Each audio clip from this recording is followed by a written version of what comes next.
Hi friends, welcome to my channel. இன்றைக்கி first day ஸ்கூலுக்கு kesari lunch box தான். சாம்பார் சாதம், கேரட் பீன்ஸ் முட்டைக்கோஸ் பொரியல் போட்டு செஞ்சுருந்தேன்.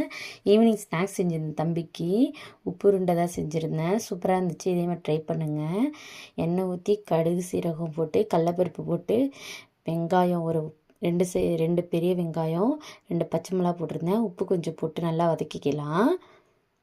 அரிசி மாவு வந்து ஒரு கப் நிறையா எடுத்து வச்சுருந்தேன். தேங்காய் பூ நிறையா போட்டுக்கிட்டேன், எனக்கு ரொம்ப பிடிக்கும்ன்ட்டு தேங்காய் பூ 1 கப் நிறையா போட்டிருக்கேன். கருவேப்பிலை போட்டுக்கலாம்.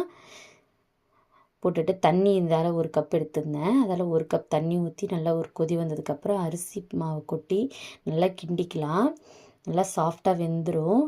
டக்குன்னு கைவிடாமல் கிண்டுங்க, அப்படின்னா அடி பிடிச்சிரும். நல்லா பிடிக்கிற அளவுக்கு வந்ததும் உருண்டையை பிடிச்சி இட்லி பானையில் ஒரு 10 நிமிஷம் வேக வச்சுக்கலாம். சூப்பராக இருக்கும், சாஃப்டாக இருக்கும். இதே மாதிரி ட்ரை பண்ணுங்கள்.